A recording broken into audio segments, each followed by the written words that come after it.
Vinissa kea venakiseva kneta. Il n'existe rien de constant, si ce n'est le changement. Bouddha. En 2017, durant l'ascension du Sri Pada au Sri Lanka, au lieu de pèlerinage pour nos 4 religions majeures, j'ai tenté de comprendre ce besoin de changement dans la religion.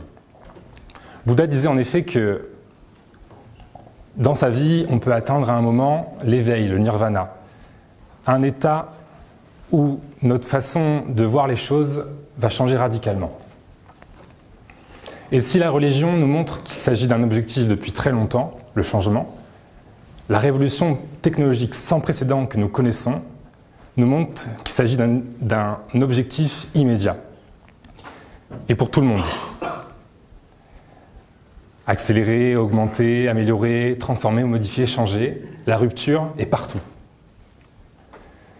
Alors, à la proue de ce navire qu'est le progrès, on trouve souvent le transhumanisme, accompagné de ses fidèles compagnons que sont l'intelligence artificielle, la robotisation du corps humain ou encore l'immortalité.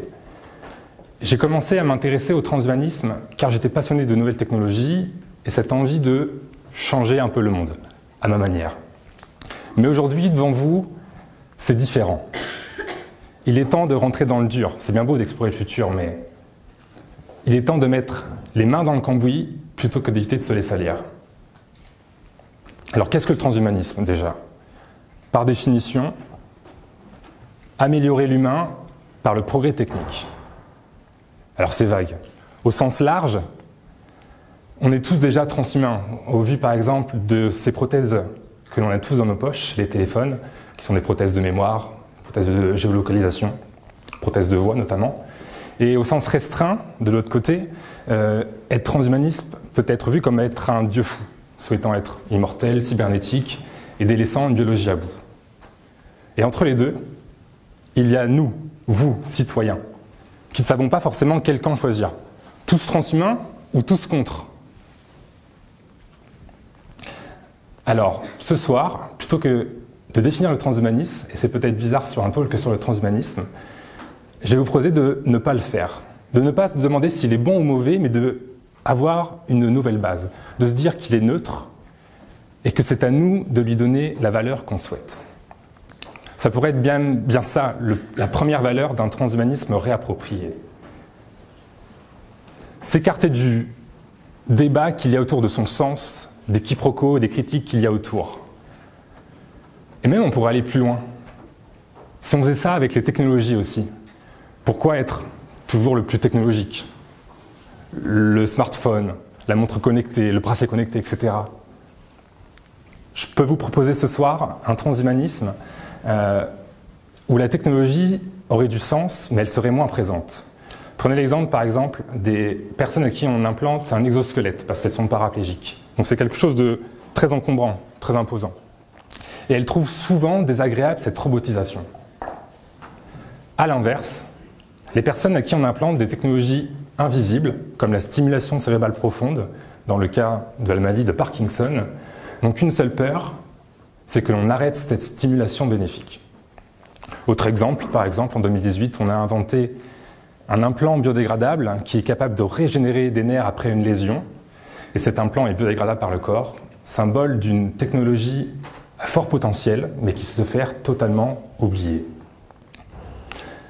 Alors, si on veut que le progrès soit social, il faut lui donner du sens à ce que nous faisons, à comment nous avançons, plutôt que simplement avancer pour avancer.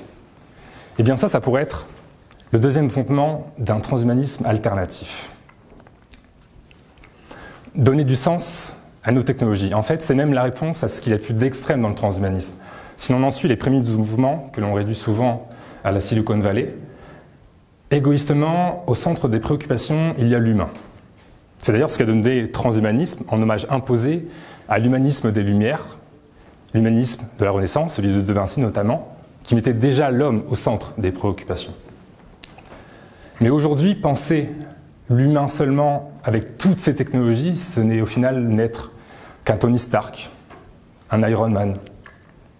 Et non, et si on veut que le transhumanisme ait aujourd'hui du sens, il ne faut pas qu'il soit centré que sur l'humain, mais sur toute l'humanité et encore mieux, plus puissant, sur tout l'environnement.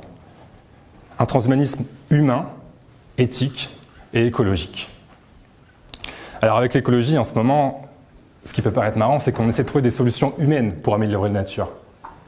Mais on en oublie peut-être à quel point c'est la nature qui peut nous apporter des solutions à nos activités humaines.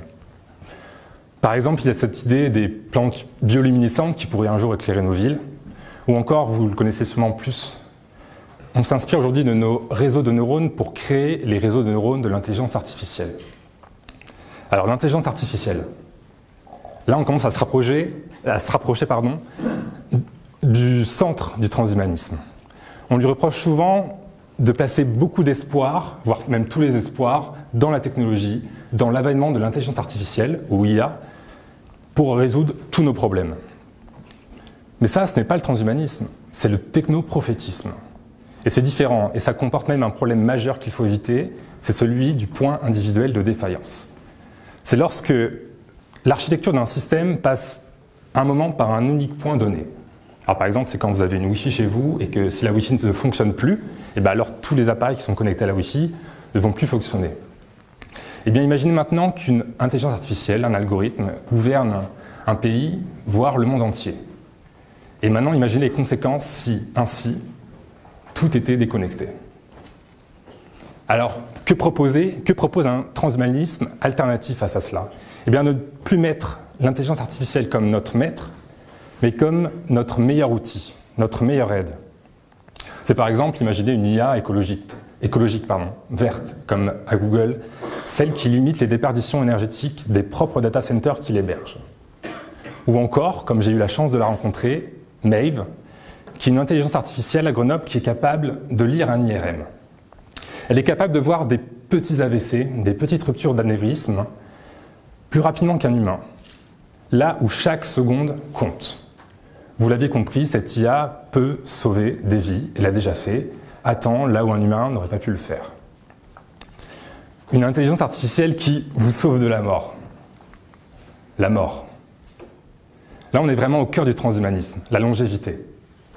Eh bien, je pense ce soir qu'il est possible d'inventer et de prôner un transhumanisme qui justement ne prône pas l'immortalité, comme on le fait souvent, comme on le voit souvent, mais la mortalité.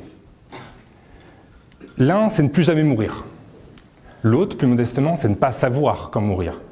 Ne pas avoir d'espérance de vie limitée et peut-être pouvoir la choisir. En effet, l'immortalité, c'est encore de la science-fiction et c'est même biologiquement impossible à concevoir encore aujourd'hui. Alors que, au contraire, il faudrait travailler sur les maladies.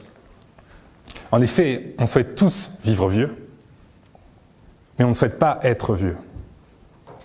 En ce sens, il ne faut pas augmenter l'espérance de vie tout court, mais l'espérance de vie en bonne santé.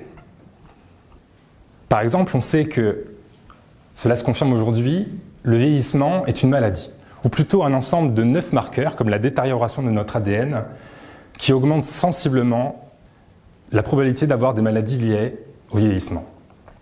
Alzheimer, cataracte sont par exemple 100% vieillesse. C'est des agrégations de protéines dans notre corps qui sont toxiques et qui sont dues par des cellules qui sont, elles, trop vieilles. Et si on agit sur ces maladies, alors vivre plus longtemps ne serait que la conséquence et non la cause première. Ainsi, je pense qu'un transhumanisme modéré peut dire que nous pourrons gagner au fur et à mesure, jour après jour, mois après mois, année après année, des années de vie en plus. Mais il est irraisonnable de penser que du jour au lendemain, nous deviendrons tous immortels. Alors, le corps humain, cette belle machine. Mais en même temps, on dit souvent qu'elle a des limites. Et d'ailleurs, le transhumanisme a cette tendance à dire qu'on pourrait dépasser ces limites, aller plus loin. Malheureusement, aujourd'hui, et ça c'est un avis personnel, ça passe trop souvent par la robotisation. L'œil bionique, la clé USB dans le cerveau. Pourquoi être plus technologique passe forcément par être plus électronique, plus numérique? En effet, je vous pose une question. Si on est tous des robots demain sans limite, qu'est-ce qui limitera l'humain? Qui sera par exemple l'homme le plus rapide du monde, l'homme ou la femme? Qui sera le plus beau, le plus intelligent si on peut tous augmenter notre physique ou nos fonctions cognitives? Eh bien, face à cela, je peux vous proposer de faire l'éloge de nos limites biologiques. J'adore atteindre mes limites. Par exemple, quand je fais du sport, de l'athlétisme, que je vomis sur la piste ou que j'ai mal à mes muscles, mais fier de l'avoir fait.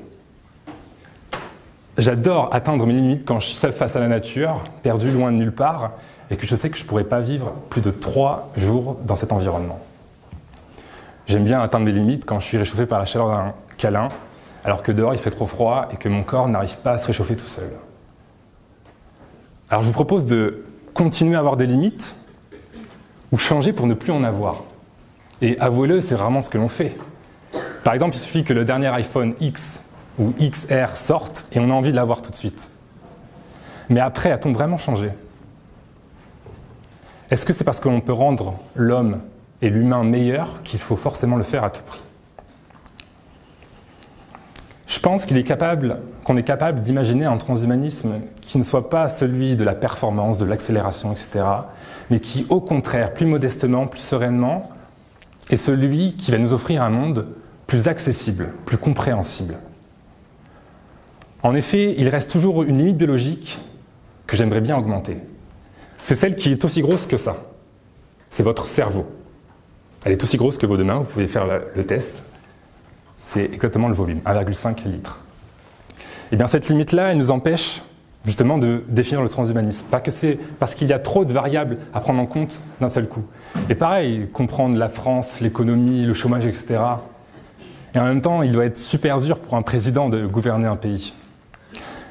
Mais je pense que, comme si on prenait chaque neurone de votre cerveau pour créer votre conscience, on pourrait tous ce soir être le neurone d'une conscience collective. Créer des entités plus performantes, plus aptes à s'attaquer aux grands problèmes de ce monde, mais qui en même temps seraient plus connectées à chacun d'entre vous. En effet, je pense que c'est la meilleure manière de créer notre propre transhumanisme. C'est en maîtrisant plus notre monde que nous en maîtriserons plus ses conséquences. Alors c'est bien beau, vous allez me dire peut-être Terence, et toi qu'est-ce que tu fais pour mieux maîtriser ton monde? Parce que c'est ambitieux. Eh bien moi je travaille sur ça. Je pense que vous ne voyez pas qu'est-ce que c'est tout petit, c'est transparent. Ce sont des neurones sur puce. Dessus, on met des neurones pour faire en sorte qu'ils soient dans un même micro-environnement que celui de votre cerveau.